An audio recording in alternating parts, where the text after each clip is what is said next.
بسم الله الرحمن الرحيم الحمد لله رب العالمين والصلاة والسلام على سيدنا محمد وعلى آله وصحبه أجمعين. سبحانك لا علم لنا إلا ما علمتنا إنك أنت العليم الحكيم. ولا حول ولا قوة إلا بالله العلي العظيم. نويت تعن وتعني وتذكر والتذكير ونفيت إفادة الاستفادة وحتى تمس بكتاب الله وسنة رسوله صلى الله عليه وسلم ودعاء إلى الهدى ودلالة على خير ابتغاء وجلاء مرضات كل ثوابه سبحانه وتعالى. اللهم علمنا ما ينفعنا وينفعنا وما علمنا وزدنا من فضلك وإلما وتعليما إنك على كل شيء قدير. السلام عليكم ورحمة الله وبركاته. Firstly, I'd like to apologize for coming in so late. Um, uh, but inshallah, we'll try to get right into the thick of things. Um, so for those who may have not attended a Living Islam session before, just as a brief introduction to the event, this is a open discussion. I have nothing prepared whatsoever. So if we don't have mutual conversation, then we will just sit in each other's comfortable or uncomfortable silence, however you want to look at it, for the next, hour and some change. So this was a program that came about, uh, uh, that came about some years ago, you know, pre-COVID, as the term will go, where some of the students at the Mecca Center were saying that they felt that they had the opportunity to sometimes ask questions or um, have discussions on certain things that were relevant to them, but were not necessarily a part of the topic of a class that they might be taking, for example. And so, with that in mind, we opened up the Living Islam session in order for students to be able to have a time where they can discuss whatever they want, where there is no set topic. It's not a lecture, it's not a class or anything of that nature. It's just an open discussion. And so one of the things I always like to mention is that this is not a Q&A. So you don't have to feel like all you can do is just ask questions. This is really, again, it's supposed to be an open discussion. And so if people ask questions, then of course I will do my best to try to assist in answering questions. But again, this is not a Q&A session. So you can feel free to, even if someone else has asked a question or something like that, you can feel free to contribute to the conversation as well. It doesn't have to just be me speaking. Everyone is open to speak at the Living Islam session. And so without further ado, I will hand it over to all of you.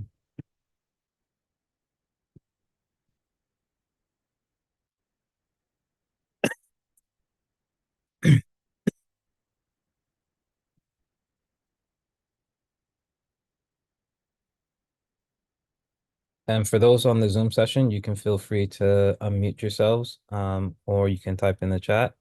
And like I said, or we can just sit in each other's comfortable or uncomfortable silence, depending on how you look at it, as I sip my apple juice.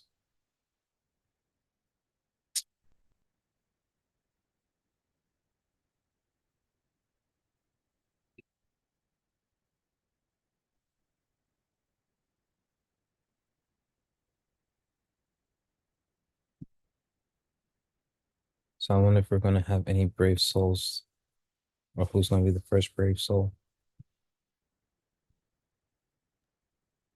Hello. Yes. Hi, this is uh Gregory Screen. I'm in Crown Point, Indiana, and I just wanted to say I appreciate everybody that's participating, everybody that's here tonight.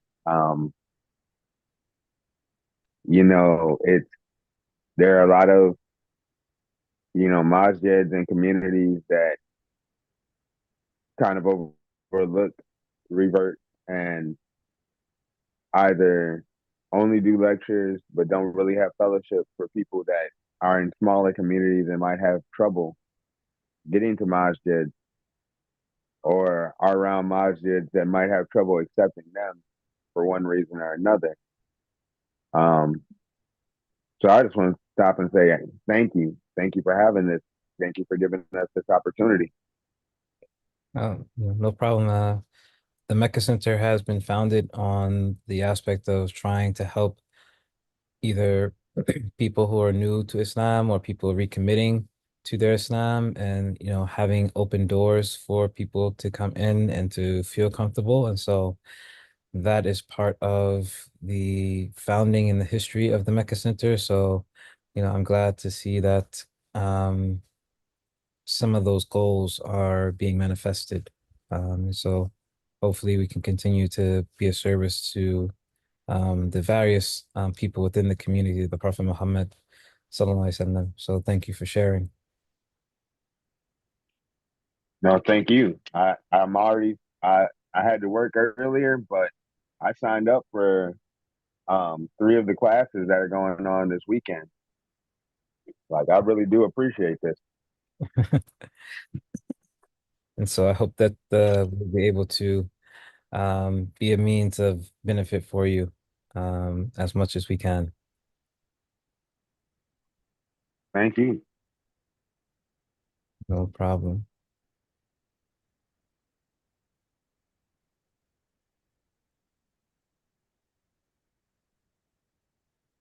Anybody else?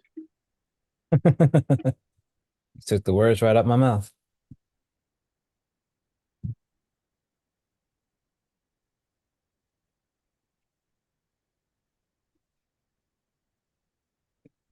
If history says anything, it'll eventually get to a point where people start feeling more comfortable and uh, the conversations will flow a little bit easier. But usually is always in the beginning that it takes some time to kind of get the juices flowing, so to speak.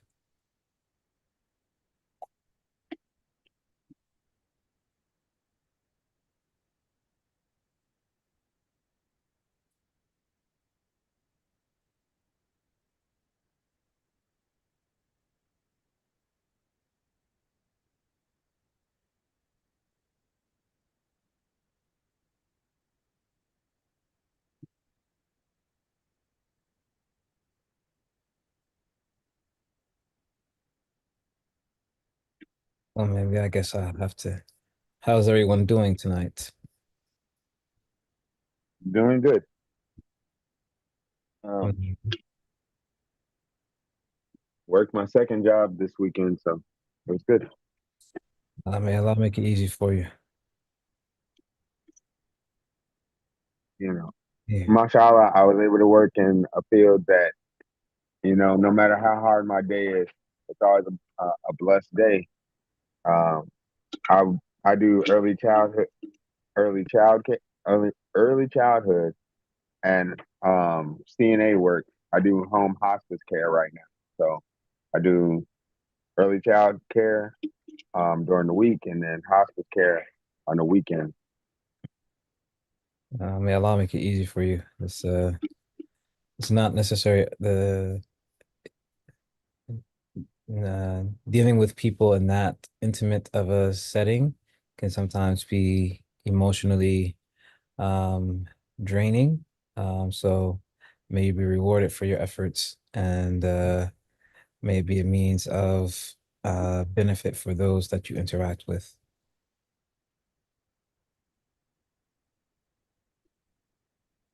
Anybody else work this weekend? I am somewhat, depends how you want to look at it.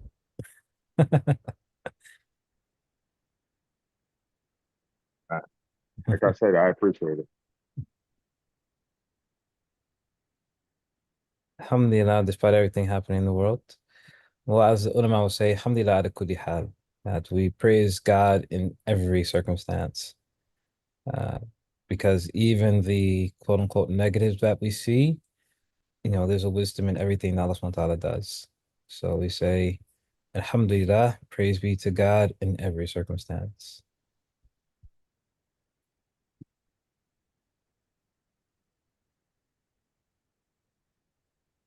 How is everybody doing with everything else?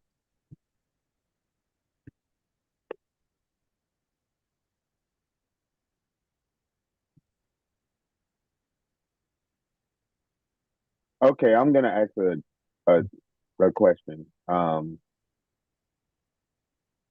With the current election going on, and maybe everybody has an answer, but the current election going on, I've struggled with it for a long time, and I prayed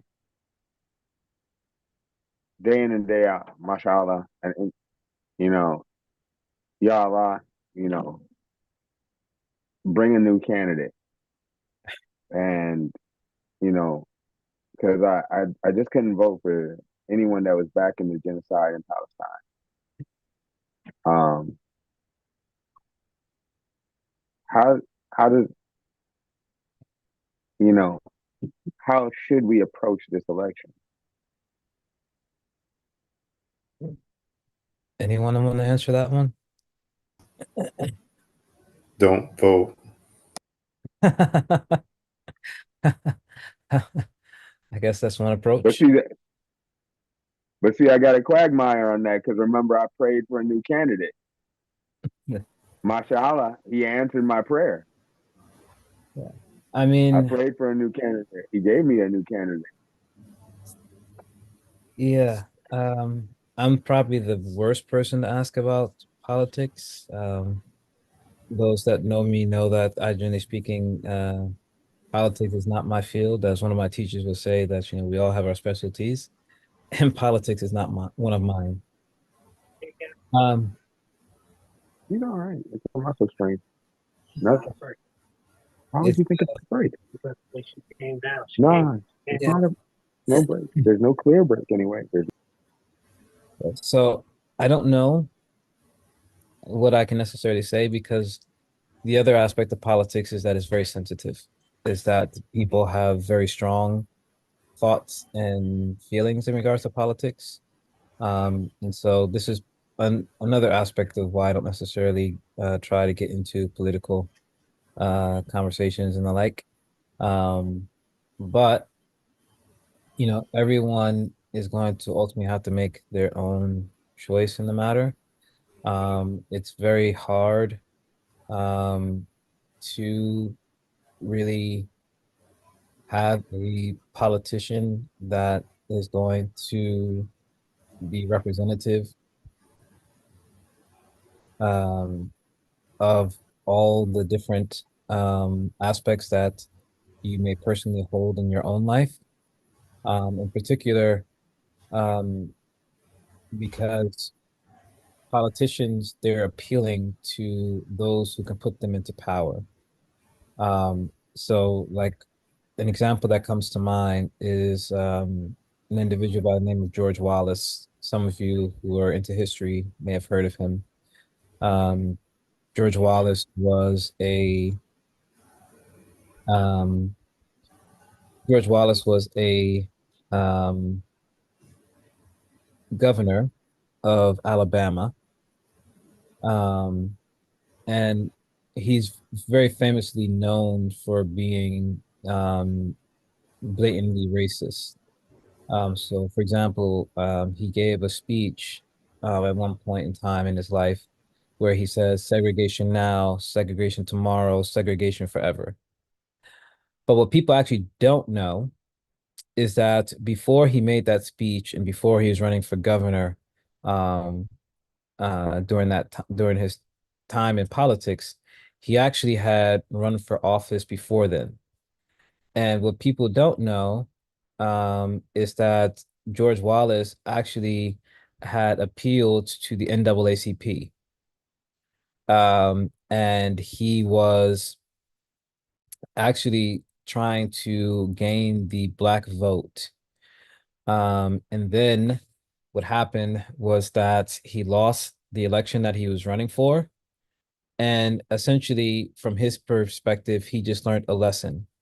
And so what's mentioned is that after he lost that election, he had said another quote that he didn't necessarily say in public, but that he said later on. Um, He had said that he will never be out niggered again. Um, and I mentioned this story why? Because for many politicians, their aspect is that they're more or less going to appeal to those who are going to put them into the position that they're running for. And so it becomes very hard to trust a politician, just because the things that you have to do to get, especially into mainstream politics, the things that you have to do and the people that you have to appease and so on and so forth, it becomes very hard for you to even have a true stance because your stance has to align with the people who are going to, again, put you into office. Because it's not even just about the votes, but it's also in regards to funding. Like, you can have a quote unquote great candidate, but they just may not have enough money to market themselves such that people know who they are, and so on and so forth. So politics is a very, very uh it's a very nasty business, so to speak. Um, and unfortunately, we're not living in an Islamic environment, so we don't even have the guise of Islamic guidance guiding our politicians. So, may Allah help us. Uh, but other people, I'm sure, have other possibly better positions in regards to politics. Um, so only thing I can say is just, keep making dua and that, Allah gives khair to the situation. Um, um, there was another question that I seen. Yeah, yeah. Because George Wallace was actually the governor who was trying to block the individuals from entering into the school. So that's why, like personally, I don't necessarily consider George Wallace to even necessarily be racist or not. I consider him to just to be a true blood politician. Whichever way uh goes his way in terms of politics, that's where the way he's going to go. It doesn't seem like he really cared much about race per se, other than if being outwardly racist was going to get him more votes, then that's what he was going to do. Um, there was a question, and I just want to make sure I don't miss it. Um, if a parent that is a Jehovah's Witness gives you blessing while walking out the door, is it okay to say Amin at the end? So I actually get asked this question in different ways, but it's kind of like the same concept of, like, can we have non-Muslims pray for us, or is it okay if a non-Muslim prays for us? And the answer, quite frankly, is yes. Because at the end of the day, we don't know whose supplication Allah subhanahu wa ta'ala might answer, and part of the way that we understand this in terms of the permissibility of it is that, for example, the Prophet ﷺ, in one hadith, one narration, he mentioned to beware of the prayer of the oppressed. Um, and um, when he made this, when he said this particular hadith,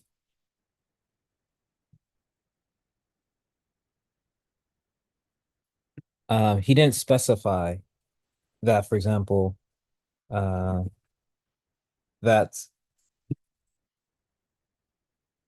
this be the prayer of a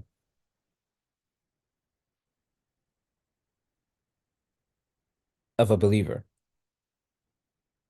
He just said, in general, beware of the prayer of the oppressed, because there is no veil between them and their Lord. And the basis of it is that what some of our teachers have mentioned in regards to this is that when a person is oppressed and they are in, like, the worst of states, what happens is that they come to a point where there's no one else that they can hope for, that they can rely in. And so they're at a level of sincerity that most of us don't have when we're making prayers and the things of that nature. But in answer to the question, why I'm mentioning that is because of the Prophet ﷺ, saying that the prayer of the oppressed is a dua that is answered. And so, and this is a hadith that's mentioned in the Sahih of Imam Bukhari. So we know that it's authentic hadith. Um, but again, that is a indication for us that um, the prayer of even someone who is not Muslim is possible that Allah subhanahu wa ta'ala will answer it. So for example, if my non-Muslim grandparents, I'll ask them to pray for me as well. Because, I don't know if their prayer would be accepted or not. Just because a person is not Muslim today doesn't mean that they won't be Muslim tomorrow. If I would ask the question, how many people were not Muslim 10 years ago, probably a, um, a decent amount of people on this call right now would fall into that category. Uh, give me 1 second.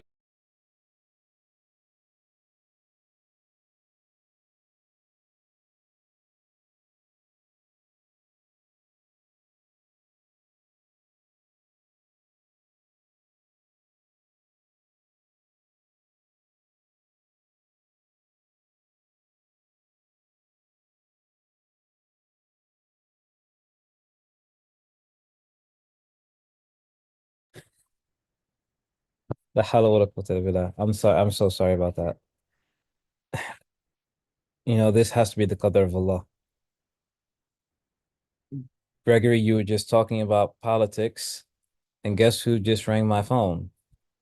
Someone calling from the Democrats about the upcoming election. That can only be from Allah subhanahu wa ta'ala. Um, Back to the whole conversation about politics. This is my point of view. Assalamu alaikum. How are you, Tariq? How are you? Alhamdulillah. From reading enough books to really looking and delving into a lot of political science and also social anthropology, I believe as a Muslim myself, I don't think that we as Muslims. This is again. This is coming from me. I'm not saying that everybody. Let's all jump on the bandwagon, but I believe that we shouldn't um, label ourselves on one side of the politics. May it be Democratic or Republican, because one, look what's going on in Palestine. They both sides support the atrocities that's happening to our brothers and sisters in Palestine, because as we all know that the Yahudis, or the Zionists, however you want to see them, they're the ones that control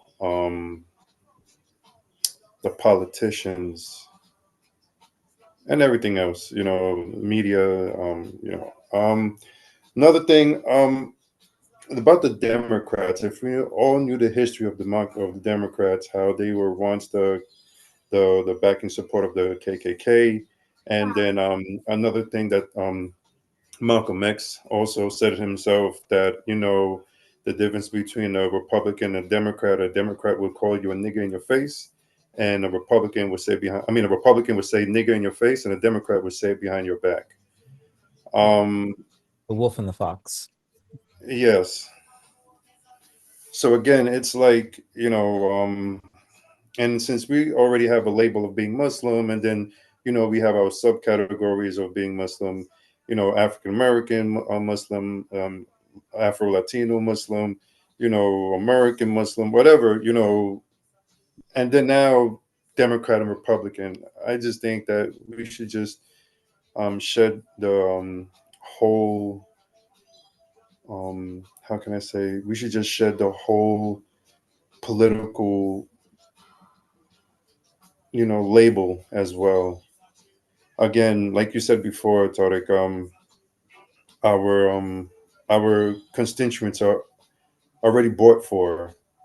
I heard a comedian say that these presidents should wear jackets that are labeled by the companies that are supporting them. And I believe that 100%. They should be, up front and have like DuPont and Tide and all these other companies that are supporting them, because in actuality, our votes don't count. It's actual the votes of the people in the higher office that wants them in office, not us, the individual people, not the working class, not the people in the bottom. It's the people up top and the tippy top of that pyramid.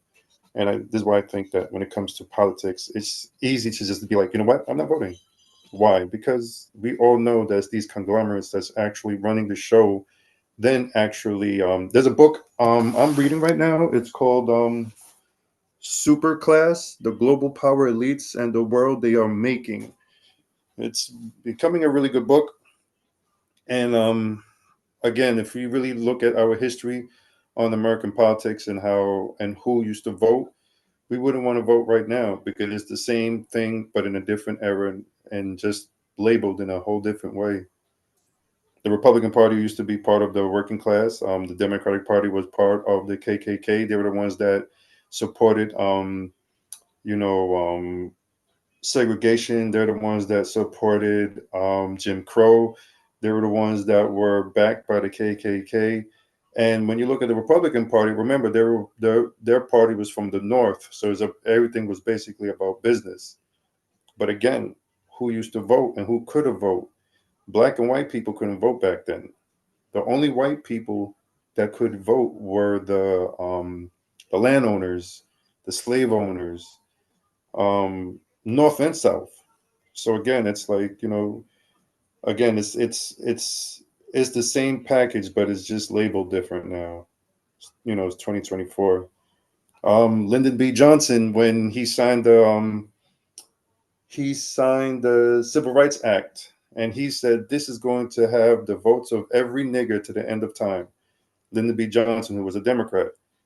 So again, if we really look into our history, really look into um, our past, we would say, I'm not going to vote, and this is why. And just have proof. We are a faith of Dalil, and we shouldn't be a people of just like, oh, I'm being Democrat. Why? Oh, because my grandma did it. Why? Oh, because my great grandma did it. No, we should be like, no, I'm not doing this because here's proof, here's evidence.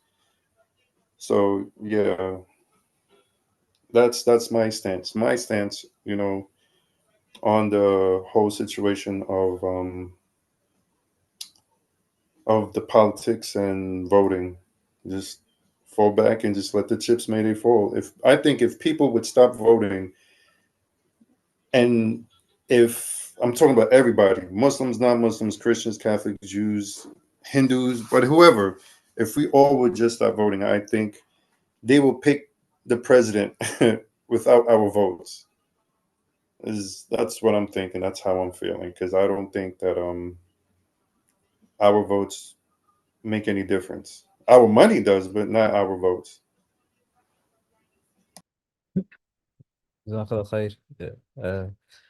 Yeah, like I said, politics is a very sensitive issue, and there's a lot that goes into it. So there's a lot that you said that I agree with. Uh, I just on a personal note, I just don't always try to say what my political stance is, but I will say that, for example, I don't and will never, inshallah ta'ala, consider myself a part of any political party. And if I were to be perfectly honest, I don't really see uh the wisdom in that, because I, even if I wanted to say, like, for example, one party was, completely against, some of the things that are happening, or the things that are happening in Philistine, for example, just using that as one aspect, is that doesn't mean that I'm going to agree with them on all the other policies that they have, in place. But, politics is something that uh you can you can get into long, deep conversations about, or slash long, deep arguments. Um, yes. Chandel, Assalamu alaikum, wa alaikum assalam wa rahmatullah. She was just mentioning how someone had said that she has a gentle spirit, and she wanted to say that it was because she is Muslim. I mean, the thing is that I know you said that you didn't say it, but you wanted to scream that it was. But I mean, really, in those type of situations, it actually could be praiseworthy to let a person know. You may not have to necessarily scream it, but at the same time, um, uh, that could be a form of da'wah, of letting people know that um, Islam is not scary, it's not terroristic, and it's not something that does not uphold many values that people really incline towards. And so may Allah subhanahu wa ta'ala reward you for exemplifying some of the characteristics of Islam such that someone was able to notice.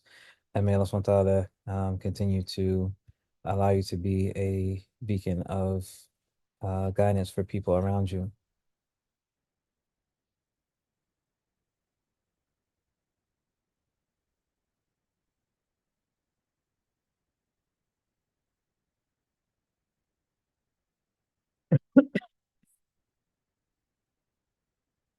I'm sorry, I'm just like because uh I hold the chat at a certain place so I don't miss anyone's chat that they put in. So I'm just going through the chat right now to make sure I didn't miss anyone.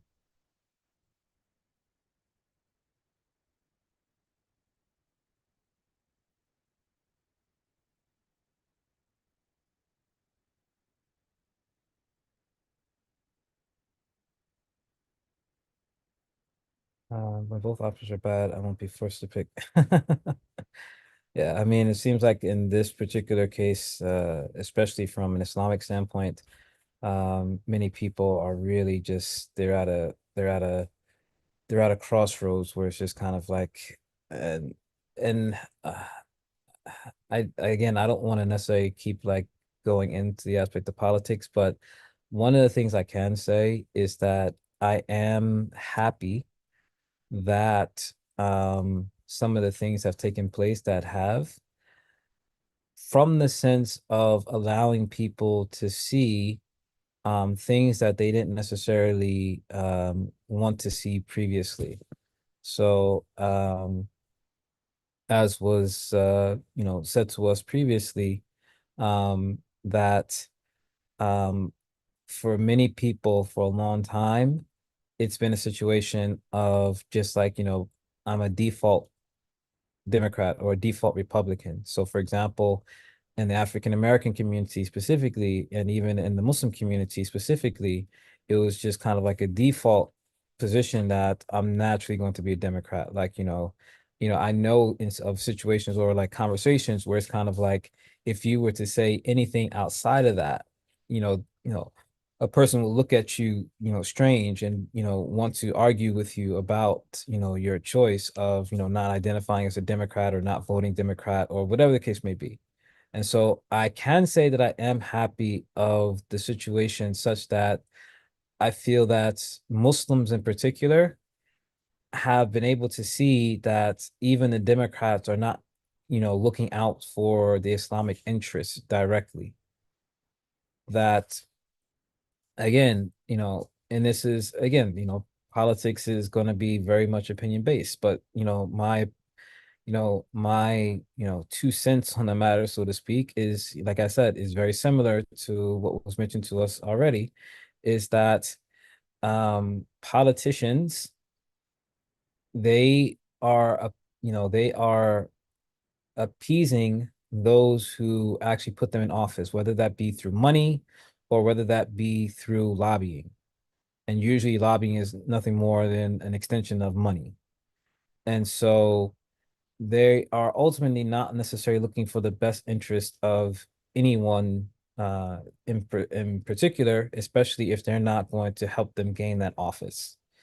And so for me, this was kind of like a situation where, for all those Muslims who were like staunch Democrats and like were very much so like upset with any Muslim who was not a Democrat. I was happy that they were able to see that when it comes down to it, that those Democrats that they felt so strongly about and that they were going to have their back, you know what happened, so to speak. But Sylvia, she says, as a new Muslim American woman, I'm curious if anyone has any advice for new reverts or making a new identify as a Muslim. I live in a rural area. The closest mass mosque is about an hour away, and the community here is small. Yeah, that is a situation that unfortunately many a good number of people face, just because especially in certain areas, the this Muslim community is not all that present. Sorry, give me one.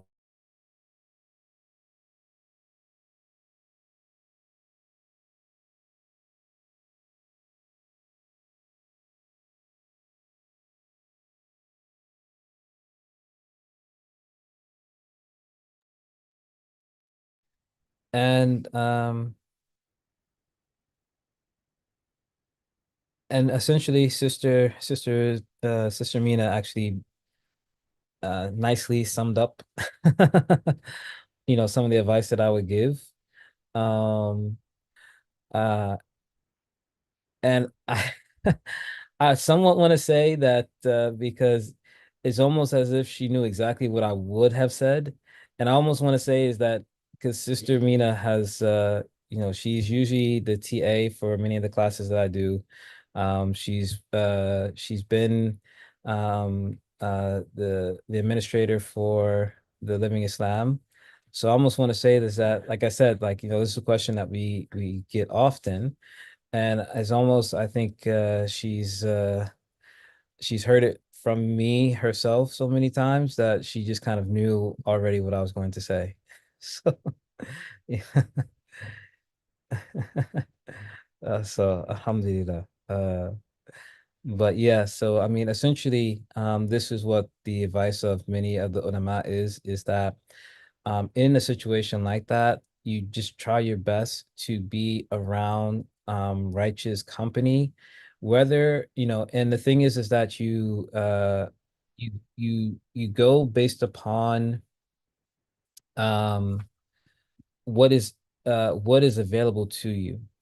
And so what I mean by that is that if you're able, even if it's one other person, but there's one other righteous person that you can be around, then it's better to be in person. There is a heart-to-heart connection that other modes of companionship cannot replace. So if you can, try to find someone in person. If that is not possible, then there are online communities that you can be a part of. In particular, as Sister Mina had placed in the chat, is that for sisters, oftentimes what I will sometimes recommend is the organization Rabata, because they specifically are targeting and focused on women, and even particular new convert women, and they have programs, and also they have different programming, meaning that they have programs, but they also have programming that they do as a whole community. And so they'll have tahajjud events where they'll do a program in tahajjud.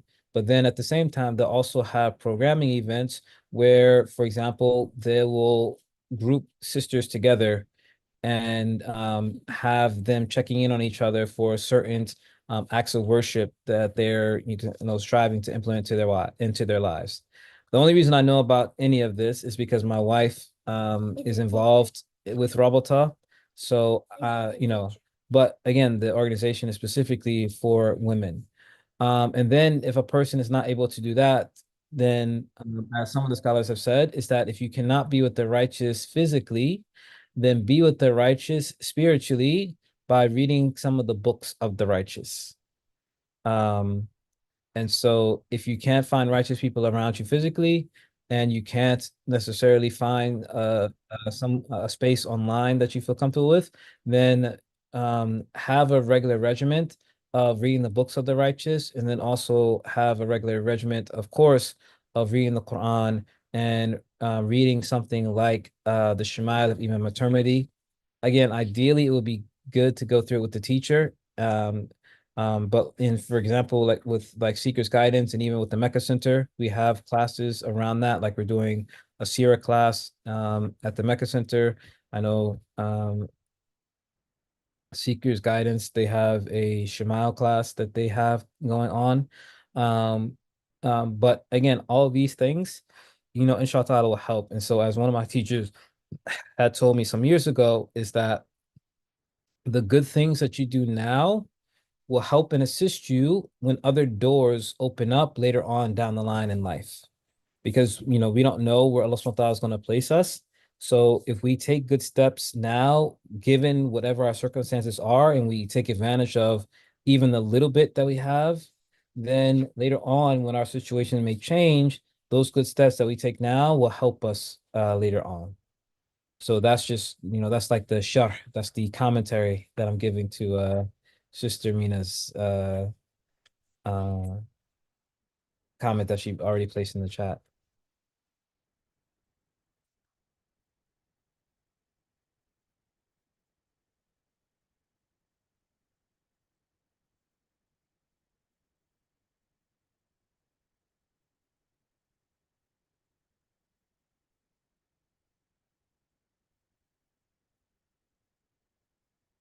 So I want to say I don't like to judge anyone based on their religion, etc. But I shop at Aldi's and I realize that it's patronized by many Jewish people, and I find my chest tightening when I encounter them. In that same store, a female was wearing a Israel and American flag shirt, and it's really affected me. I sat in my car and had a whole meltdown.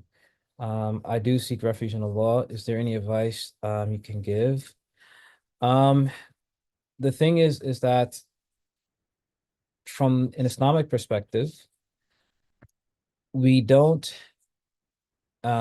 we don't necessarily try to do generalizations.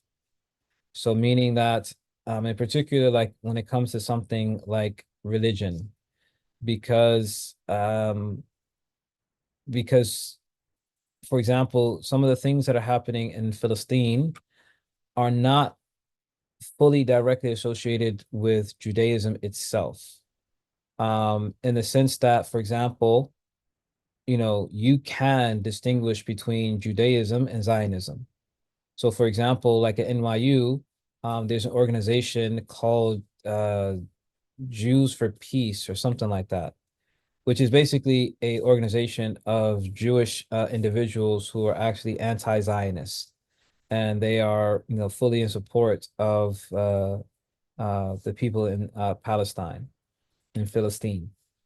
Um, And so from that perspective, on an individual basis in particular, um, we don't necessarily have to try, and actually we should strive not to make any type of judgment, based upon their situation. And then also try to keep in mind that whatever a person's situation is right now at this moment is not necessarily indicative of what their ultimate reality is. And I'll give you the basis that we have for that in a very famous hadith. And this is a hadith that's narrated in the Arba'in of Imam An-Nawawi and the 40 hadith of Imam An-Nawawi. The Prophet ﷺ, he says, and just gonna quote the second half of the hadith. The Prophet ﷺ, he says that إن أحدكم لا يؤمن بأمن أهل الجنة حتى ما يكون بينه وبينه إلى الذراع فيسبق عليه كتاب ويأمن بأمن أهل النار فيدخلوها وإن أحدكم لا يؤمن بأمن أهل النار حتى ما يكون بينه وبينها إلا ذراع فيسبق عليه كتاب ويأمن بأمن أهل الجنة فيدخلوها.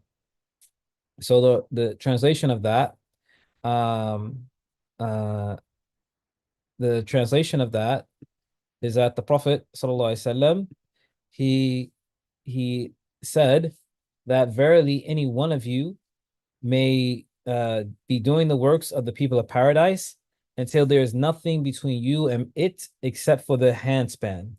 And he mentioned the span of a dura, which is basically an arm's length.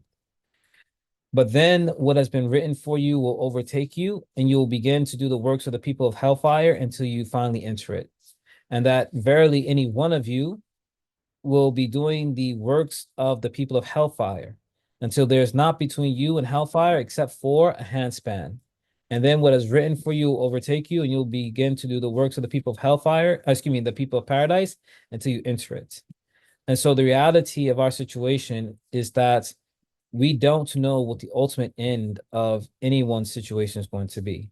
So even if a person right now, we see them outwardly involved in shar, involved in evil, or they're in a situation where they're supporting shar, they're supporting evil, that we ultimately don't know what that person's ultimate reality is going to be.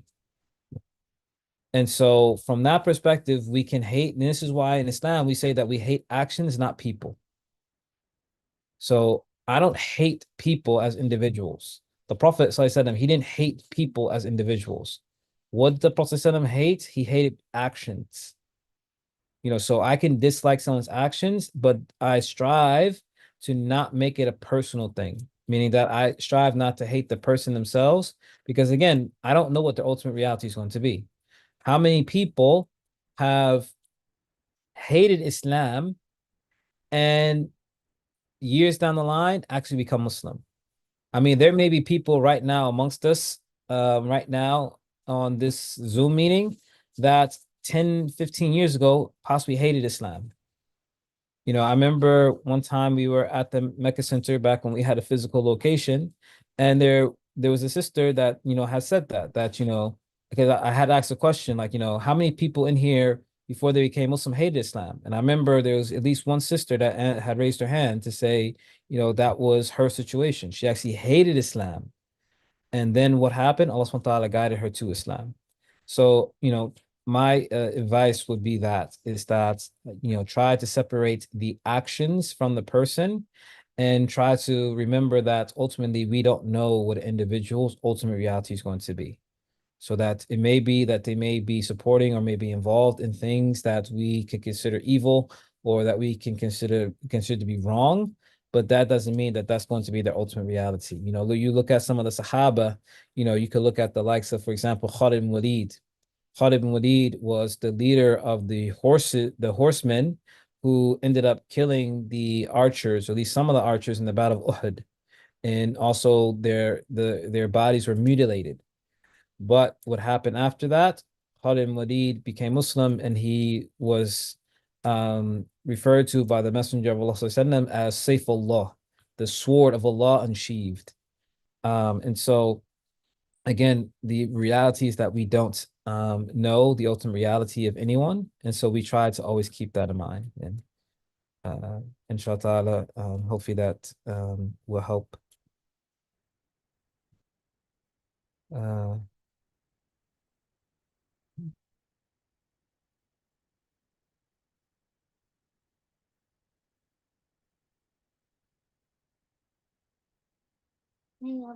yeah. The problem in Texas is that we're told Democrats are the better option and not racist like the Republicans. I mean, the thing is that, racism is not it's just funny, like racism is not a political party exclusivity. It's like, you can't and again, that is part of my issue with the aspects of politics, especially like, staunch Republicans or staunch Democrats. It's like, how can I say like I'm a staunch Democrat? Because for me, the aspect of like someone being a staunch Democrat or a staunch Republican is like that's a person that doesn't think on their own. Meaning, like, if you say that I'm a staunch Democrat or a staunch Republican, it's like, so you're telling me that everything that comes out of the Democratic or Republican Party, you're automatically going to agree with? Like, you can't use your own judgment. The Democrats and the Republicans, they're not prophets. They're not, receiving revelation from God. And so, um, yeah, so uh, you'll have people who will say, um, s- you know, go for the Republicans, go for the Democrats, or the Republicans are like this, or the Democrats are like this. You're gonna have good and bad in both.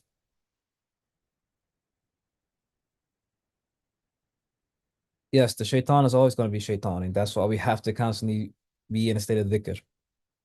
So basically, everything that I had said in regards to that just it points back to trying to remember Allah and the Sunnah of His Messenger, so I said them. Yani, the shaitan is always going to try to get us to have su'ul dhan. He's always going to try to get us to hate others. He's always going to try to get us to do anything that he can that is going away from the way of Allah and his messenger sallallahu. So we have to constantly try to remind ourselves. And the nafs is always going to uh, be an adversary until we're able to train it. And it takes a while and a long time and a lot of discipline to train the nafs. The nafs doesn't like to be trained. And oftentimes we don't like to have to train it because it's us.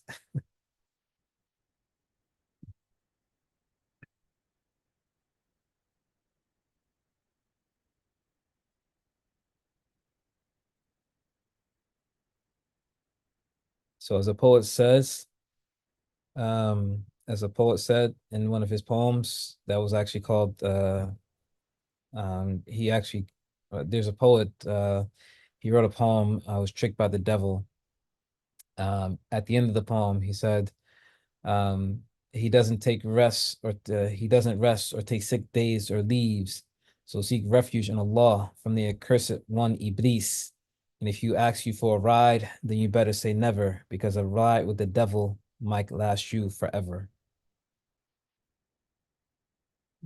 So I mentioned those last lines of that poem, but basically the first portion of that is that he doesn't rest or take sick days or leaves.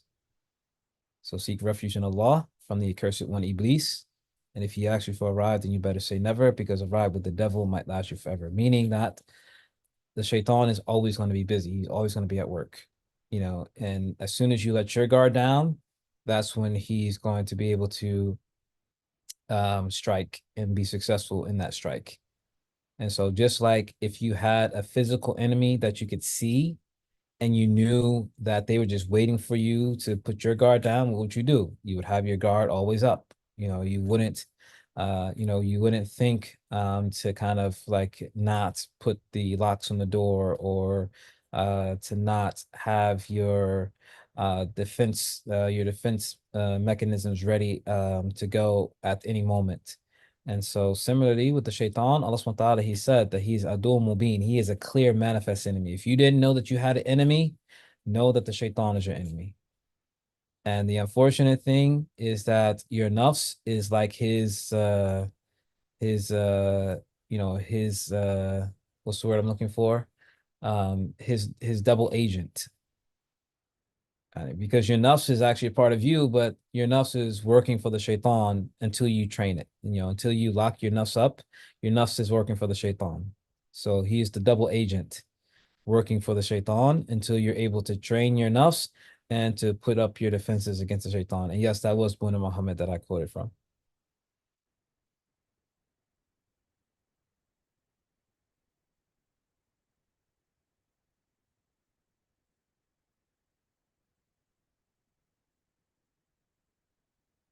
I think you're the first person to ever know who that was, because I've used quotes from his poems before, and I think you're the first person to ever um, said who it actually was.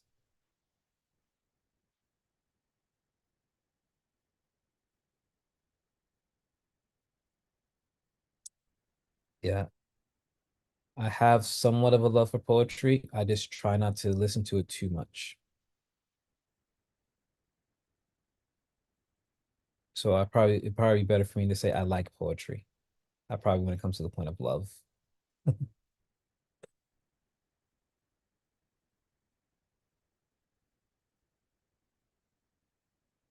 But uh, I do have a I do have a like for Buna's poetry though.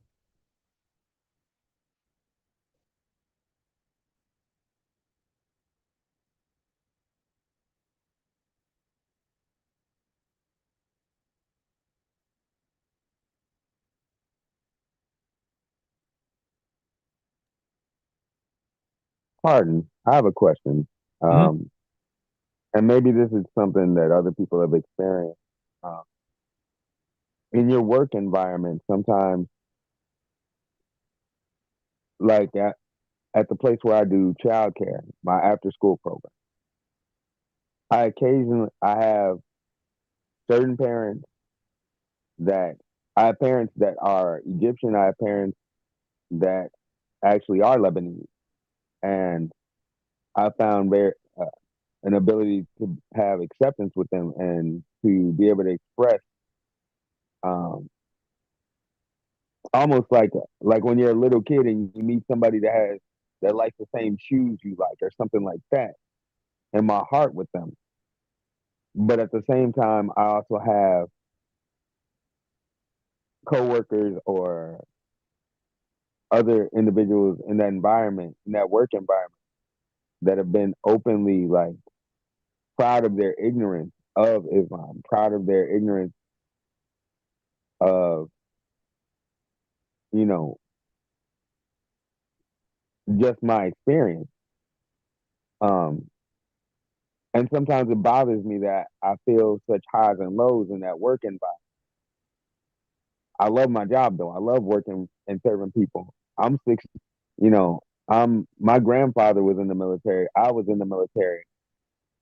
I flatlined serving this country. And for me, it's more of a thing of, does anyone else experience that where they have highs and lows about being Muslim in their work environment? And how do you all deal with it? I know that for me, I step back and do a few more prayers. I also had a question about that. Are there any good resources to really get my dua really good and clean? Really get it down pat, um, that you would recommend? So my question, I guess, my statement is kind of like this: do y'all have experiences at your work environment that are up and down that way? How do you deal with it? Sometimes sometimes it feels really good to have that person that says something good to you, and then sometimes it feels really bad when some that somebody that you've laughed with, that you joked with, says something awful. So Yeah. Like I said, this is not just a Q&A session, so other people can please feel free to share their experience. Um, I can share some of my experience. I spent a good number of years working in corporate America, and I absolutely hated it. And one of the reasons that I hated it is because I felt like a fish out of water. And so I just the values that many of the people that I worked around, and the things that they wanted to talk about and all these type of and so on and so forth. Like, I remember I was at one company and it seemed like anytime that there was any situation of either socialization or giving gifts or something like that, it was always a bottle of alcohol involved. I'm just kind of like, is that all that you guys do is just drink alcohol and gift each other bottles of alcohol? Like, I mean, uh, and so, I mean, the way that I personally dealt with it is that I made my life outside of work, um, much more religiously significant to me.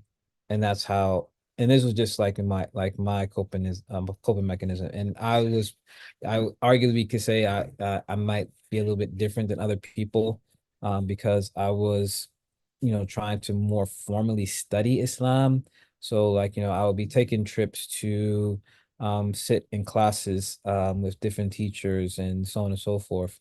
But it seems like you already have a mechanism that hopefully is working for you.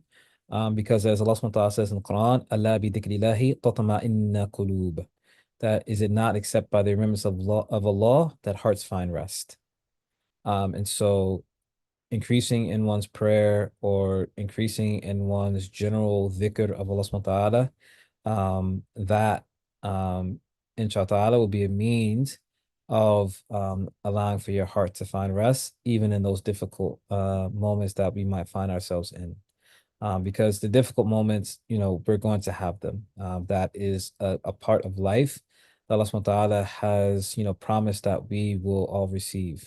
He says it in multiple different verses. One that comes to mind that's just easy to remember is that, he even says, subhanahu wa ta'ala, الذي خلق الموت والحياة ليبلوكم أيكم أحسن عملا, that he is the one that created death and life in order to test you to see who of you is best in works. So that would just that is just sharing like some of my experience. I mean, even right now, my full-time position right now is that I'm the director of Muslim student life at a university. And so even now, like I'll have situations like I'll probably say like 90 to 95% of my day, I'm in a place where I'm more comfortable. But there can be uncomfortable moments that I have to deal with. And so another way that helps me is that I try to have good company that I can either call or that I can like. So for example, I recently had a situation that's come up, and it was something that was making me a little bit uncomfortable. So I reached out to different people that I had the capacity to reach out to seek their advice in particular for that particular matter. So I mean, these are just different things that a person can strive to do. And then continue to make dua that Allah subhanahu wa ta'ala gives you ease in all of your affairs. And in terms of dua, the thing that I could recommend is the recommendation from Umar ibn Khattab radiallahu anhu. Is that part, and this, and also other scholars have given certain etiquettes that a person should strive to do in their dua. Is that first start off by praising Allah subhanahu wa ta'ala, even if it's just as simple as saying just Alhamdulillah. And then send salawats upon the Prophet Muhammad sallallahu alaihi wasallam. Again, even if it's as simple as just saying Allahumma salli ala Muhammad. And then make dua sincerely from your heart, and make the greatest dua that you can think of, meaning that sometimes we have this concept of like being shy in front of Allah. We don't want to ask for too much, or we don't want to be specific or anything like that. But the Prophet Muhammad SAW actually himself discouraged us from that, because he was teaching and reminding us that Allah subhanahu wa ta'ala, he's al-Kareem, he's al-Kareem. He's the most generous. He loves to give. He loves to be asked. So the Prophet ﷺ was mentioning to us that we ask for lofty things. Like, so for example, I just give this as an example for people, is that inshallah ta'ala on a almost daily basis, I try to make it on a daily basis, that one of the du'as that I always make is that I ask for paradise without any reckoning. I ask for Jannah without any reckoning, with ghayri hisab. And the thing is that in the ultimate reality of things, do I deserve that? Absolutely not. I have a lot of problems. I have a lot of issues. I have a lot of things that I'm absolutely terrified about that Allah subhanahu wa ta'ala may ask me about. However, that does not negate that Allah subhanahu wa ta'ala could still grant it to me. Because the reality of it is that none of us truly are deserving of um, all the blessings that Allah subhanahu wa ta'ala gives us. And so that is part of his generosity. So they mention to praise Allah, send salawats upon the Prophet Muhammad sallallahu, ask Allah subhanahu wa ta'ala for, the greatest things that you can think of to ask him for, and then also to end your prayer with salawats upon the Prophet Muhammad sallallahu. And the basis of that is that the salawats upon the Prophet sallallahu is a dua that is guaranteed to be answered. And so this is why Omar had, said that he likes to make his duas this way, and that if he sends salawats in the beginning, and then also salawats at the end of his dua, then the hope is that Allah subhanahu wa ta'ala, since he's going to answer the beginning and he's going to answer the ending, that he will not deny a person the what comes in between. And then, it's also mentioned that if you can be in a state of wudu, then that is even better. If you can uh be in special places, like for example, if you can be um in the middle of the nights during the tahajjud time, that's even better. So, but these are just some of the etiquettes that some scholars mention about dua supplication. Um, and again, if anyone else wants to add to it, please feel free.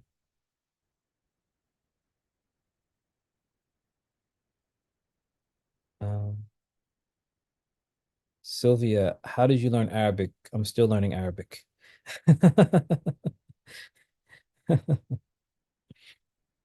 Yeah, I'm still a student of Arabic. So essentially, I if the middle the middle length answer to that question is um I mean, I don't even consider myself to sound all that great when I speak Arabic. But the middle length answer to that question is that I started out with a good friend of mine. He was a very beautiful brother, and I've told him this before, is that, everything that I do that involves either reading or speaking Arabic, he gets a portion of that reward, because it was a friend of mine um, who was the first person to teach me how to read Arabic, the letters. And so I started out there, and then I just continued to take different classes and things of that nature. So I took an online course to try to work on my Arabic. Also, I like to, but like I said, I don't necessarily try to make it a thing where it's a constant, but I like to read Arabic qasidas and different poetry. So that actually helped me in terms of my reading. And then I spent some time in Yemen studying. So I had a more immersive situation where I was able to use the Arabic more regularly. But in terms of um, any individual, I studied in a city called Tarim in Yemen. But I did a good portion of my studies right here in America. But as a in as just as a general advice for anyone, I would say, like similar to some of the answers I gave before, is that whatever you have readily available to you, just take advantage of that. So if it's your local masjid and they have Arabic program, be consistent in it. It doesn't matter how long or how little that you'll be able to, do it. Just be consistent in it. If it's just 1 hour a week, that's better than not doing it at all. If you don't have a local masjid, then, go online. There's a website called Studio Arabia. They have all different types of programs in terms of whether a person wants to learn how to read or recite Quran, whether they want to learn the Arabic language. They have different programs. And again, the key here is consistency. And also the aspect of fighting against the nafs. Arabic is a very humbling language to learn, especially when you get into the aspect of Arabic and Quranic recitation. So for example, my studies right now in Quranic recitation, I'm actually using Studio Arabia. And after all the years of me studying Arabic and even having studied some aspects of the rules of Tajweed, you know, I still can't get through a page without my teacher correcting me. I even like, there's some times where like before we even get started with the actual Quranic recitation, sometimes my teacher will correct me on the ta'awudh of saying a'udhu billahi minash shaitanir rajim. Like, sometimes I might make a mistake in there and my teacher will correct me even before we get started with the actual reading of any verse of Quran. So the thing is, that's why I say, like, I myself am continuously still a student of Arabic. But the whole aspect of it is that you're consistent. And this is something the Prophet ﷺ had mentioned to us, is that Allah subhanahu wa ta'ala, He loves those things that are consistent, even if they be little. So that would be my advice to someone who's, striving to learn Arabic, is that yes, you're going to get frustrated. Yes, it's going to be difficult. Um, yes, you may not feel that you've ever come to the point of where you want to be in terms of your Arabic, but be consistent and continue to strive towards that. Any advice on resources to learn Arabic to read Quran and Hadith? Um, if you don't have any local teachers, then Studio Arabia is one place, in particular because you can get one-on-one lessons with a teacher. So you can ask your questions and get immediate feedback. Another option that I would say that people can utilize is Seeker's Guidance. It's just that that is more or less recorded lessons, so you don't have the benefit of a live teacher per se outside of like forum conversations, but the benefit of Seeker's Guidance is that it's free. So those are two options that a person can use.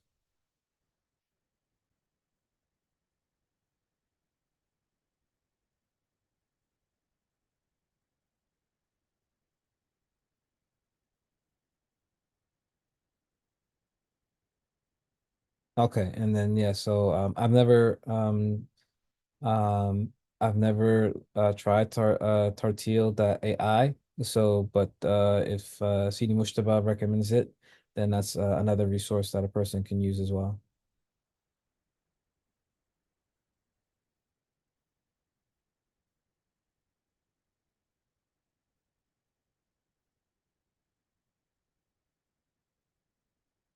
Inshallah, that experience, Shandell, the aspect of getting the chills or being overcome when hearing the Quran being recited, inshallah, that's something that hopefully happens to everyone. And actually, that is a sign of Iman, as Allah subhanahu wa ta'ala, He mentions in Surah I believe it might be Surah Mu'mineen, but I might be mistaken. But Allah subhanahu wa ta'ala, He mentions that is that those who wajilat qulubahum, and either if when the words of Allah subhanahu wa ta'ala recited to them, wajilat qulubahum, that their hearts tremble. And at the end of that description, Allah subhanahu wa ta'ala says about them that they are mu'minina haqqa, that these are the true believers. And so, as our teachers would say, is that there is a language that the hearts understand that go beyond that of actual spoken speech. And so the Quran is the speech of Allah subhanahu wa ta'ala. This is why, we don't say that the Quran is created. This is the divine speech of Allah subhanahu wa ta'ala. This is pre-eternal speech. Allah subhanahu wa ta'ala does not need the mechanism of uh of of understanding in terms of our physical use of language in order to penetrate and get a message to the heart. And so, I've said, I was talking to someone before, is that not only have I been in a situation where I've heard the Quran be recited, and I may not necessarily fully understand what was being said, but it had an effect on me. I was mentioning before at one point in time that one of our teachers, Habib Omar, we were at a gathering. Jazakallah khair for putting the putting that verse there. So I was wrong. That is going to actually be um that is actually going to be and Surah Al-Anfal. But actually, I think there's more than one place. There's Anfal, and yeah, there's more than one place where Allah subhanahu wa ta'ala mentions that. So there Anfal is one, but the other one um now like determines like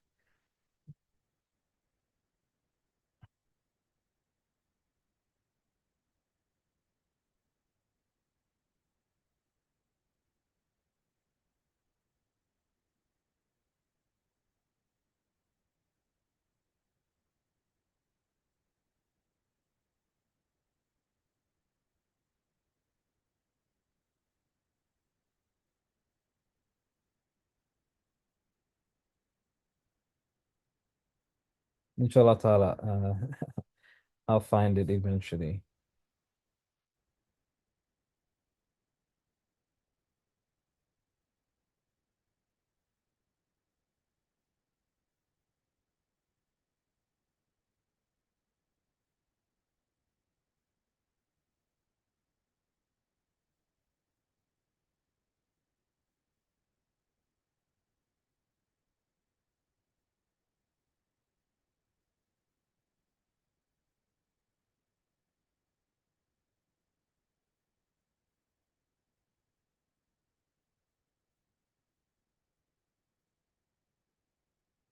Um,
I'm sorry, everyone.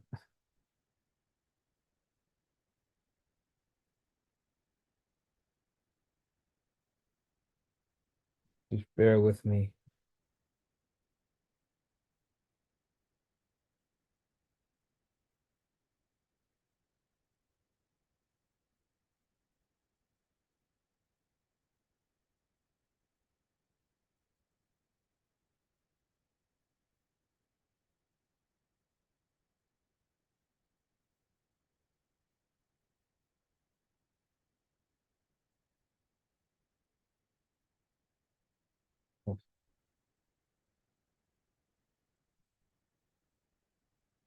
It's gonna bother me.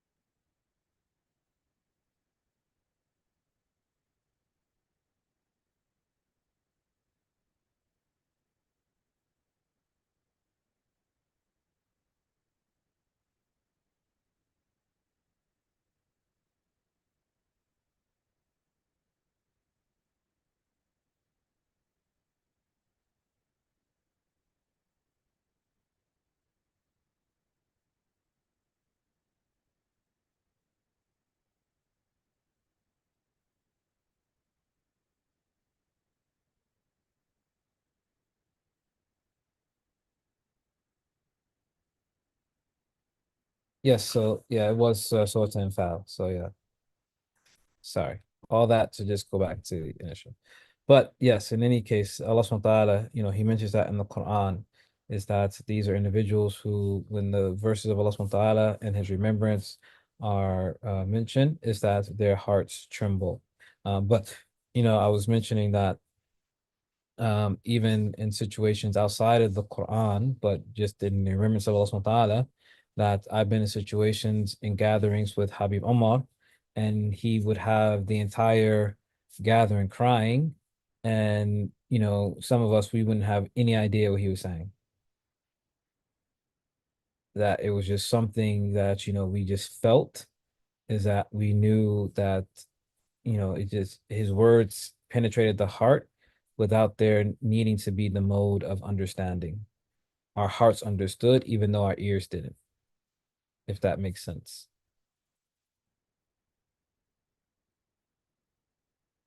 And so, inshallah, that is a sign of Iman.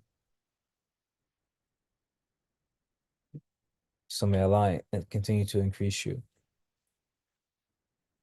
And I often will tell anyone, generally speaking, and you can use this as an encouragement in terms of learning Arabic, is that one of the greatest feelings that you will ever have in terms of if a person is pursuing learning the Arabic language is the moment that you stand in prayer and the Quran is being recited, and all of a sudden you realize that you understand what is being recited. You know, it's a very it's a very beautiful experience. Like, and beautiful is not even the word that I want to use, but it's the only word that I could think of that even comes close to what I want to convey. Like, it's an indescribable feeling.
You know, even speaking of that, if you want to, I don't necessarily fully recommend it, but you know, it's not something that I don't recommend per se because I am quote unquote going to recommend it. There is a HBO special that they had some years ago, called Quran by Heart. If I'm not mistaken, sorry. If I'm not mistaken, that was the name of it, Quran by Heart, with that actual spelling. And the last I checked, they actually had it on YouTube. Um, Part of that documentary that they have, it even talks about that concept of how the Quran has an effect upon people, even when they don't understand it, because in that documentary they have um, uh, a European woman, a woman of European descent. I don't remember if she's American or whatever the case may be, but she's actually not Muslim, but she attends Quranic recitation competitions and like is really heavily involved in Quranic um recitation just because of the beauty that she feels when she hears the Quran recited, and she's not even Muslim. So yeah, if you wanted to if you know if you wanted to engage, and then there's one particular competitor, because this is all about a children's Quran competition. But there's one particular competitor who, you know, I really enjoyed his recitation. He actually ended up getting second place in the competition. Um, so like I said, I don't necessarily fully recommend it, but like I don't not recommend it because I did recommend it, so to speak. But you know, so if someone wanted to look into that, you know, that's something you can look into. Um, there was a question from YouTube. If a non-Islamic family member wants you to buy scratch off lottery tickets and also cigarettes, then you'd have to politely tell them that you cannot. Anything that is unlawful for us is unlawful for us to purchase or to give to others. So even to the point that if this was a parent that was asking you to do this, then you would be obliged not to obey them in that. So there's a basic masala, there's a basic Islamic principle that there is no obedience to creation and disobedience to the creator. So if someone is asking us or even trying to demand from us that we do something that is known to be haram, it's known to be unlawful, then we are not to obey that person, even if it be a close family member, such as a parent. And so we would still, for example, if it is a parent, we would still treat them with respect and kindness. But we would have to respectfully and kindly tell them that, we are not permitted to do such a thing.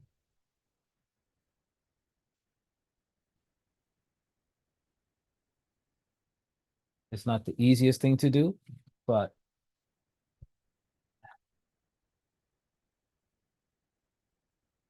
our our obedience lies with the law and not his creation. And inshallah, the more that we strive in our obedience to Allah, the more Allah subhanahu wa ta'ala will subjugate the creation to us. So, you may get some slack um, initially, but Allah subhanahu wa ta'ala, He is the one that is in control of all the creation. And so He is the one that can help and facilitate for you. And so may Allah subhanahu wa ta'ala make it easy.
So Sylvia is asking, and this is definitely going to be something that I'm going to definitely ask for group participation in. She's asking that if anyone has had experience in having a hard time with their family after converting or reverting to Islam.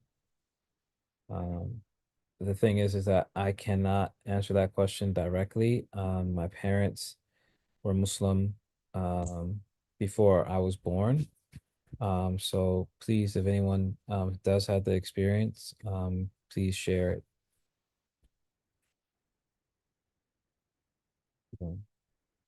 So as Hamza Yusuf would say, it's one thing if I just share experiences that I've known about from other people, but it's something completely different if someone has actually had that experience directly.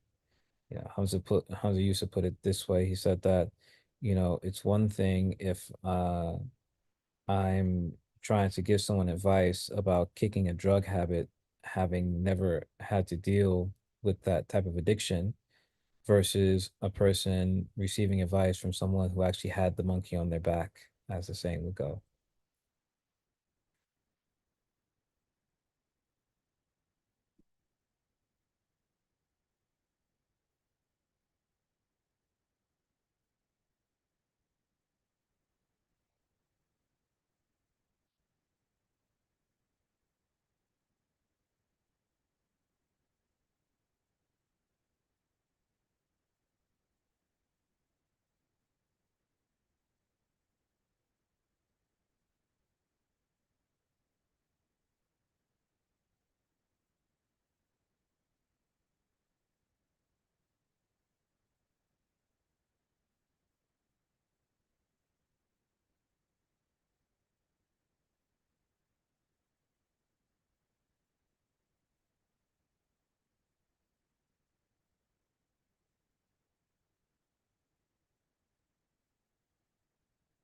Well, in the case that no one has actually had that experience, and uh, that is possibly why we don't have any responding.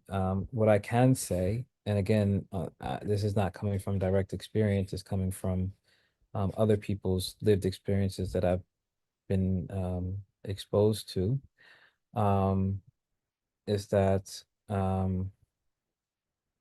well, Sister Shandell, she responded in the chat.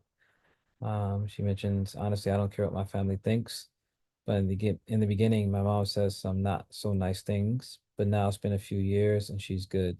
LOL. I have a Quran player that plays continuously, and I turned it down so she can watch the TV, but she said to me, "Oh no, leave it on." And what Sister Shandell is mentioning is somewhat of some of the experiences that I've seen from others, is that initially families may put up a very strong dislike and a very strong aversion to Islam. But in particular, if a person responds with good Islamic adab, good Islamic character traits, and they strive to still maintain those bonds of kinship, is that over time, and when I say over time, I'm not necessarily saying like an immediate changeover. Like I mean that it could be years down the line, is that oftentimes family members, their hearts will begin to soften, and those relationships can be built back up, even to the point of, as like Sister Chandel mentioned, is that, family members, may start to like and to appreciate certain aspects of Islam, out of the blue. But the thing that our teachers recommend all the time, and that the Prophet Muhammad SAW, has taught us, is can be summed up in the last portion of a hadith of his, خالق الناس بخلق حسن. Is that you treat people with beautiful character, that you treat people with excellent and beautiful character. And in this way, that inshallah you'll be able to have an effect on people's hearts. Of course, Allah subhanahu wa ta'ala is the one that's ultimately having an effect upon their heart, but by means of you having patience with them and treating them kindly and showing them good character, that inshallah will be a means for their hearts turning around. So as Sister Chandel also placed into the chat, the verse of Quran, where Allah subhanahu wa ta'ala is saying directly to the Prophet ﷺ that if he would have been hard-hearted towards them, they would have turned away from you. So we see in the life example of the Prophet Muhammad SAW that some of the people who were some of his staunchest enemies in the beginning became some of his greatest lovers towards the end. And so we mentioned, for example, the likes of Khalid bin Walid. Khalid bin Walid was a person that killed some of the Muslims in the Battle of Uhud specifically in a very traumatic way. And then he eventually ends up becoming Muslim. And not only that, but it mentions that at one point in time that Khalid was fighting in a battle after the death of the Prophet Muhammad SAW, and in his helmet, he had a hair of the Prophet Muhammad SAW, and that during the battle, the helmet that he had come off and had got mixed up in the fray of the battle, and Khalid launched himself into the middle of the battlefield, like basically in a very dangerous way, to make sure that the hair of the Messenger of Allah sallam, was not harmed by any of the disbelievers on the battlefield. So I mean, you're talking about a person who at one point in time is fighting in an army with the hopes of actually killing the Prophet Muhammad sallam, to now, only a few short years later, he is leading an army under the banner of the community of the Prophet Muhammad sallam, and he is risking life and limb to save the hair of the Messenger of Allah sallam from being um, disrespected in any way on the battlefield. So the thing is that, Allah subhanahu wa ta'ala, He is the one that can change hearts.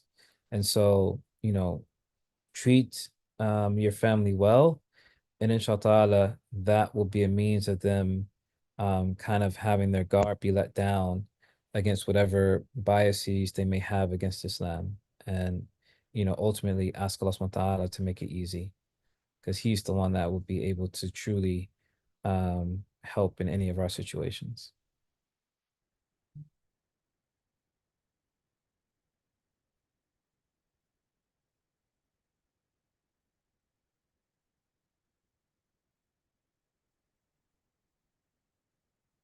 No problem.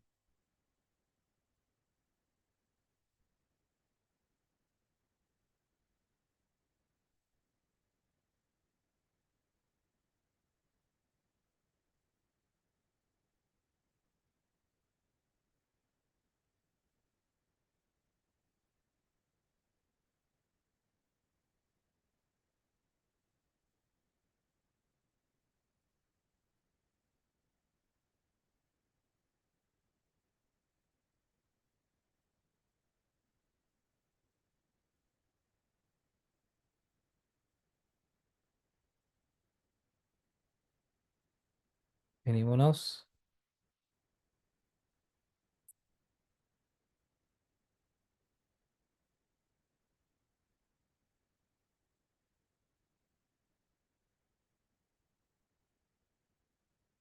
I heard that visiting the ruins of the nation of Thamud is forbidden. I don't know how correct this is, but I thought the Quran mentions that looking at past nations and what remains is a reminder and lesson for us. Um, in all actuality, I personally have not heard of visiting the ruins of Thamud as being impermissible, but at the same time, there's a lot that I don't know. So I don't want to give an affirmation of a yay or nay in that regard. It'll be something that I would, want to look up. But it's just one of those things where I myself have not come across anything either necessarily encouraging or discouraging specifically the ruins of the people of Thamud. Um, but yes, in general, from a Quranic injunction, is that Allah subhanahu wa ta'ala, tells us to reflect upon the previous nations. Um, so that is a general um recommendation of Allah subhanahu wa ta'ala within the Quran. But again, I don't know of anything specific with the people of Thamud. So Allahu Alam. I'm going to definitely have to take the fatwa of Imam Malik on that one. La adri.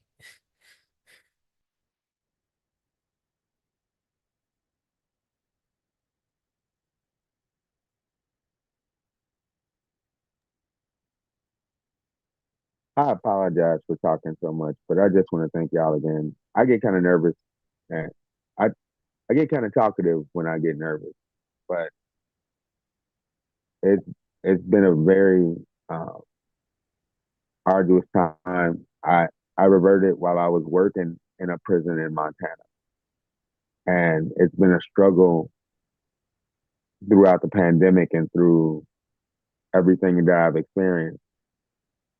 So having moments like this, I really do appreciate every person in this community that's participating, that's just being here, and they're just being a space like this.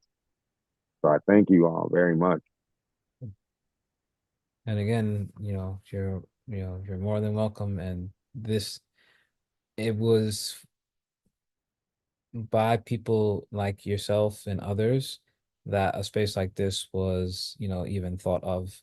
Because, like I said, the origins of this Living Islam program was because people were saying that they just felt like they didn't have a space where they can come and have discussions and involve themselves in different conversations that wasn't like just like some type of formal lecture or class or Juma khutbah or something like that. And so it's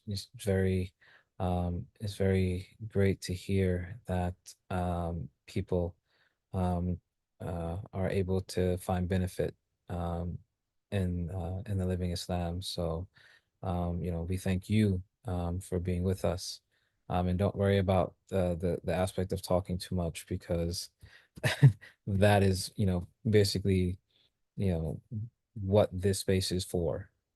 And so, like we said, uh, we try to say that nothing's off the table. The only thing that we ask is that people just do it with Islamic etiquette.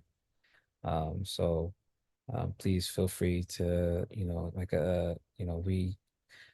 we have this once a month, so please feel free to, always join us if you're able to. And with that, um, yeah, it seems like long ago and far away. Yeah, so the original Living Islam was it was a gathering. So there was discussion and then dinner. So that was, oh man, uh the last time we did that, actually we did do one, what was that, like 2 years ago or something like that. We met at a restaurant in New York, and we did a Living Islam. Oh, so that was last year? Okay. So yeah, so last year, we did a Living Islam. We met at a restaurant in New York and did an in-person Living Islam. But prior to that, it was 2019. It was the last time we did an in-person Living Islam. And yes, I greatly much enjoyed more the in-person, but uh still, what it does do is that, for example, it allows for people like Chandel who don't live in New York the opportunity to still participate in the Living Islam without having to physically be in New York. And for me, it works out because commuting to New York at this point from Pennsylvania is a good bit harder than it is to get there from New Jersey. Uh, so I lost the best of planners. Uh, so yeah, but Alhamdulillah. So inshallah, we will probably stop here. Yeah, I'm in Macungie, Pennsylvania now. So uh, I finally escaped New Jersey. It took a long time, longer than I expected, but Alhamdulillah, I finally escaped New Jersey.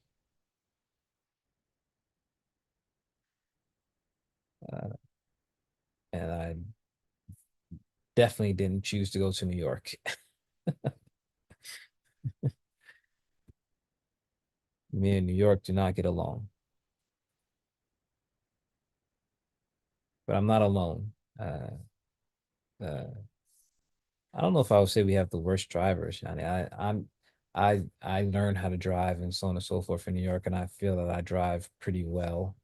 Can I drive better? Yeah, probably, but you just got to know how to drive in New Jersey. But no, I remember having a conversation with Sheikh Yahya Rodis at one point in time, and we were kind of discussing how neither one of us would ever uh,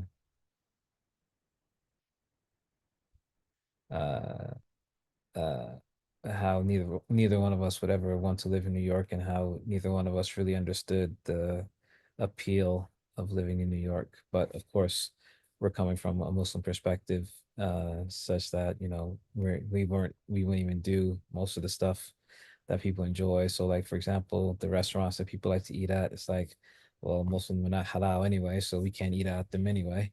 Or the nightlife that people like to get involved in, and it's like, well, yeah, that's not an option.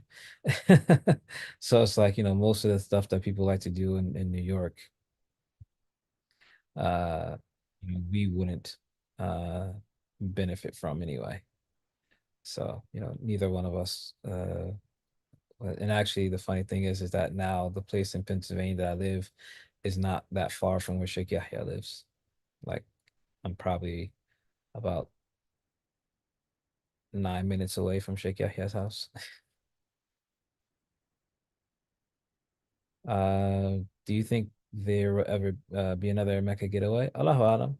I mean, that portion of the Mecca Center is not my forte. Sister Mina would probably have more knowledge of that than I would. Usually, what happens in terms of like Mecca gatherings and stuff like that is that the idea is put out there, and then I'm contacted uh uh after the fact to see if I'll be able to attend or something like that. But usually I'm not on the planning um portion of getaways and things like that. See, I told you, Sister Mina would know better than I would. Yeah. I don't have a decision making role in the Mecca Center. I just like I said, I'm usually informed after the fact. And it's just a thing of, I just get the invitation like everyone else, you know.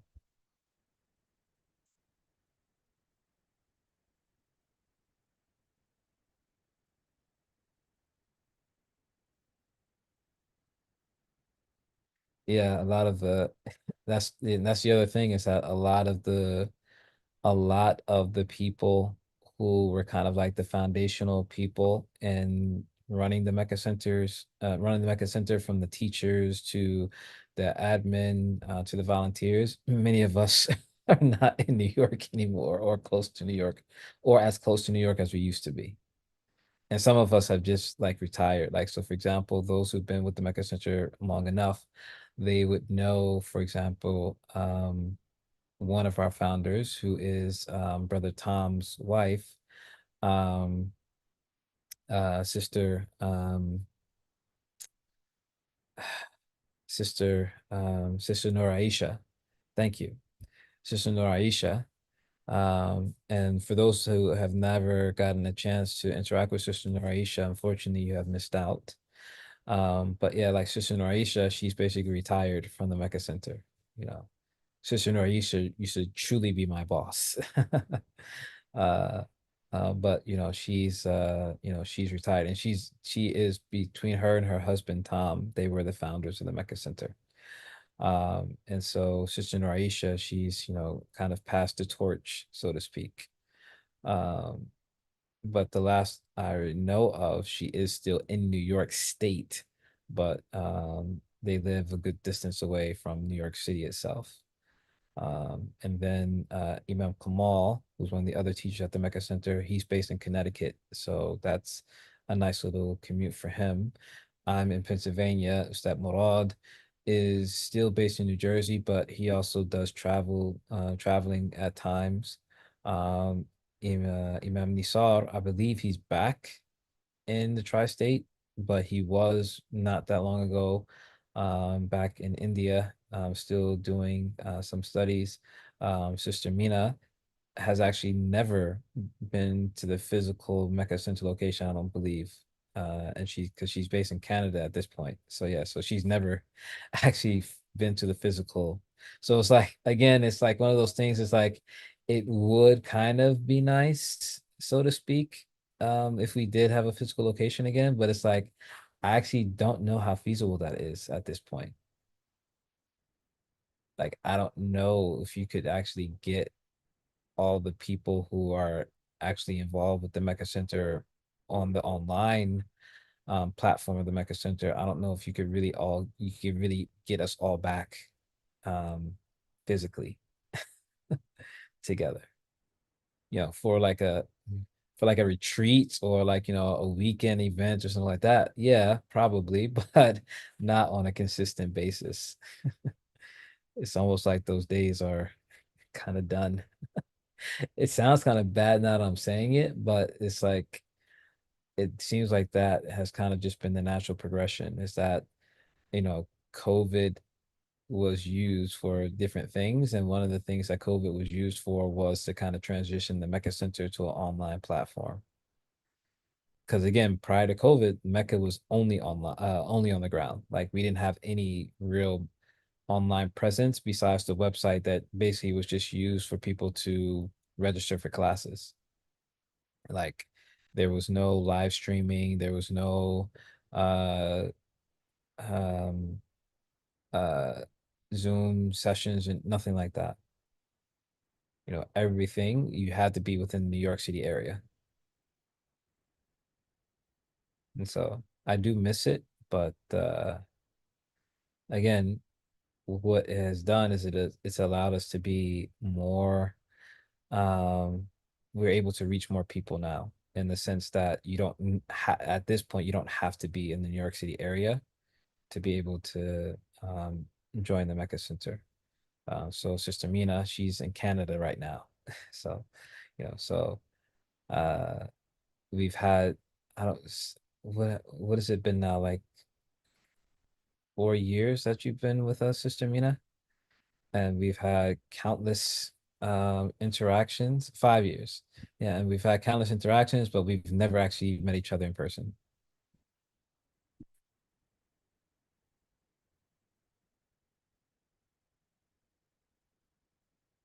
Which retreat was this? Was this a retreat with Imam Kamal?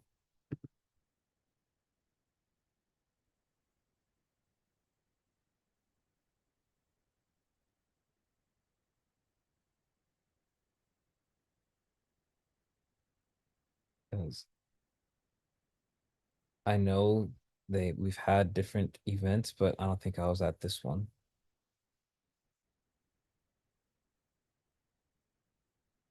But inshallah, we may you know, since you've put it out there, then maybe that Allah subhanahu wa ta'ala will facilitate for there to be some type of in-person Mecca event.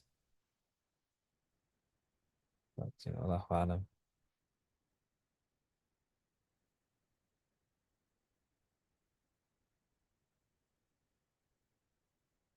Wait, so inshallah, we will stop here and inshallah, again, tentatively, our next Living Islam session will be the third Saturday in November. So I think Sister Tatmina already put what date that would be. It's like November 16th or something like that.